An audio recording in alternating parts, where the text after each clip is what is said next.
Most of us have gotten used to at this point filming so many different parts of our lives, posting it all over social media. We are constantly taking pictures and videos and capturing what our lives look like.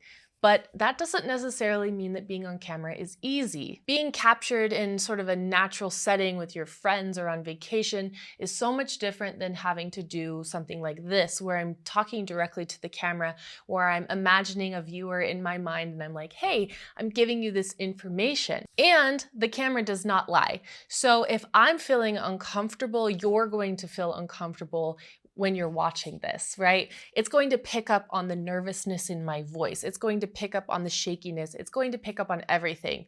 This camera is going to be both your best friend and your biggest enemy as you watch your videos back. If you're wanting to do any sort of video marketing, then this is definitely the skill that you want to master. But don't worry, because in this video, I'm going to give you some great tips on how to talk to the camera to make great videos.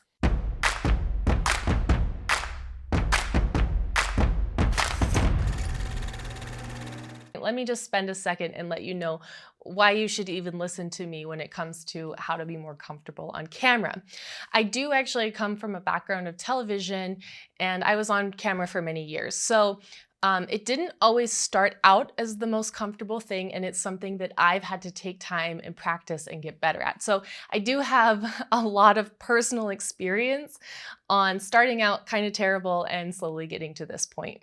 On that note, I will say that even after all these years and all this practice on camera, there are still things that I'm personally working on to try to get better. So know that this is going to be sort of an ongoing thing, that you're always going to be watching your videos back and finding ways that you can finesse your on-camera presence. In fact, as I've been editing my YouTube videos, I've been noticing that I overuse the word actually, and it has been driving me crazy. So today, my goal is, other than that instance that just happened, is to not use that word the entire time I'm filming. My first tip is pretty straightforward. It's simply just to practice.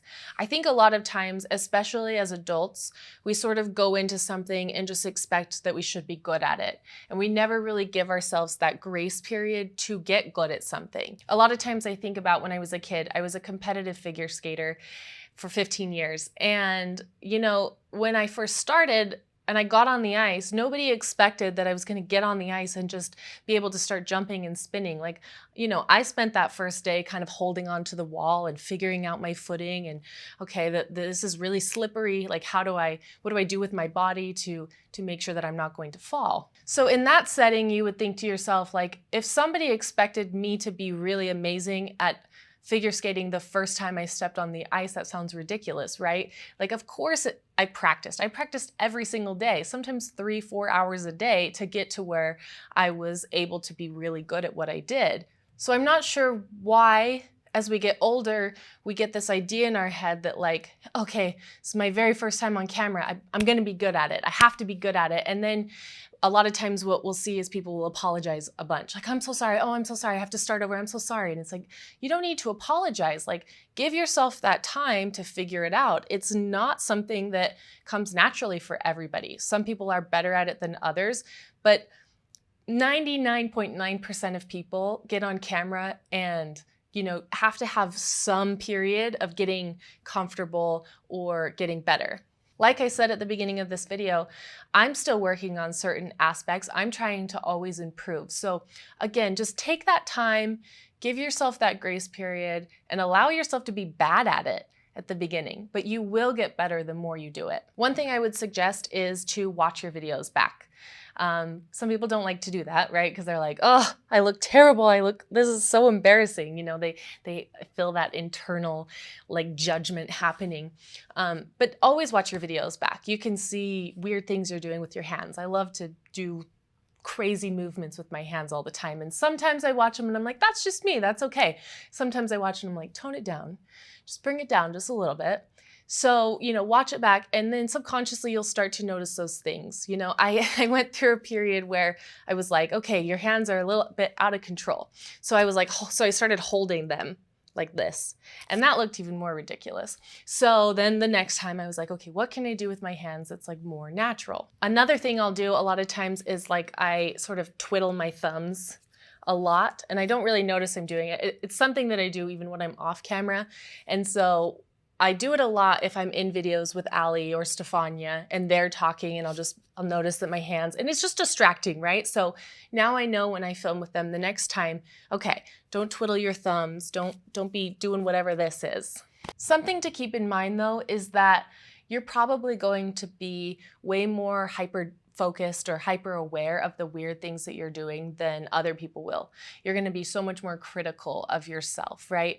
Ali and I have had these talks where, you know, when I'm editing, I'll see myself and I'll be like, oh man, like, oh, this looks bad or that looks bad, or like, why didn't I position myself this way? Or like, oh, well, my lips look really dry or whatever.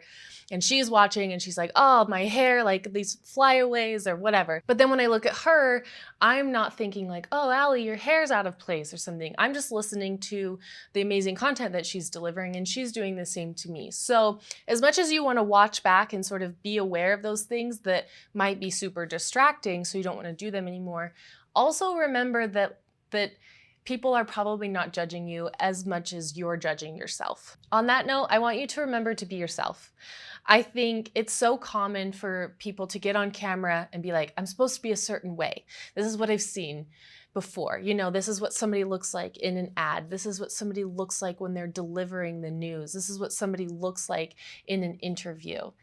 And I think we should just throw all of that out the window, you know, especially for platforms like YouTube or Instagram or TikTok is a really great example of where you get to kind of see people in their element, right? Like people don't really get as made up for TikTok. They're like, oh, I'm in bed, I haven't even brushed my hair or my teeth, and I just am gonna make this quick video of something I'm thinking about. And I think there's something really beautiful about that. I think that there's a time and a place for that, and I don't necessarily think you have to just look completely like, I haven't showered in 3 weeks. Obviously, I got ready this morning, I put on makeup. I wanna look presentable, I wanna feel good on camera. I think that that's really important.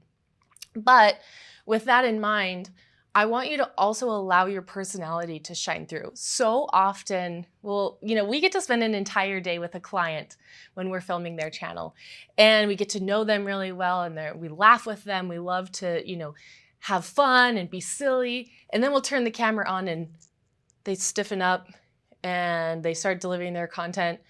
And I'm like, wait, where did that person go? And I think that there's this idea that you have to present yourself a certain way, that being silly, being yourself, being fun isn't professional, right? So like if you're selling life insurance, it's like, I have to be, you know, serious guy. And it's like, you don't, especially for a platform like YouTube. Like, let your personality come through. That's where it's really fun. That's where you get to connect with people the most. My initial on-camera experience comes from a television background.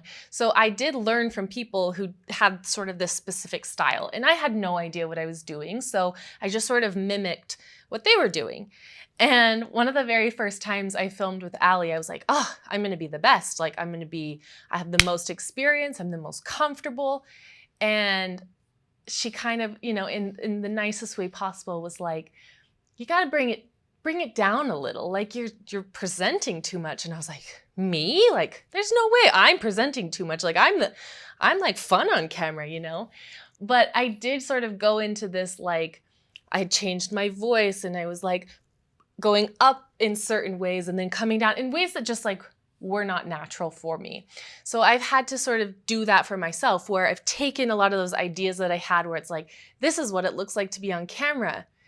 And I've slowly been able to find my own voice and my own way of presenting, and it feels really good to just get to be me. I also know that I'm not going to connect with everybody. There's going to be some people that watch my videos and go, she is not for me. Like, she's too much, or she's too this, or she's too that.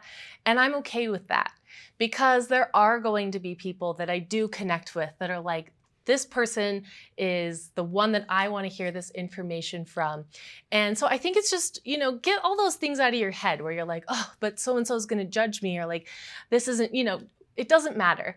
You're going to find your people. You're going to find the people that want to work with you. And the best way to do that is to just be you. Finally, my last tip is just don't overthink it. You know, whatever happens, happens. Put content out there that you feel proud of. Talk about something that you're passionate and excited about, and that's going to resonate with people. That's what people are looking for. People are looking for human connection. They're looking to learn from somebody that they feel connected to. That's what YouTube's all about. That's what your web videos are going to be about. So, you know, just put yourself out there, and it can be scary. I absolutely know that. I know the first time I had to be on camera, it was for a live. So I didn't even get the opportunity to mess up. And I was terrified. I was like, well, can we practice? I was just like, I don't know how I'm going to get through this, but I did. And it wasn't my best performance, but it got better. So I think just go for it. Just do whatever, you know, comes out naturally, and you're going to be really happy as you start to get better and you start to get comfortable. And when you get to look back a few months from now, or a year from now, or 2 years from now, and go like, wow, I've come a long way, and like see all this growth that I've gotten from the videos I've made. That's going to be a really cool moment, and I'm excited for you to have that. Our favorite place to do any sort of video marketing or video content is on YouTube. So if that's something you're interested in and you would love to know more, or you would love to know how you could get started with your own channel, we do have a free course that if you just click the link in the description box below, you can get access to that there. We are your video allies. You've got this, we've got your back, and we cannot wait to see what kind of content you create.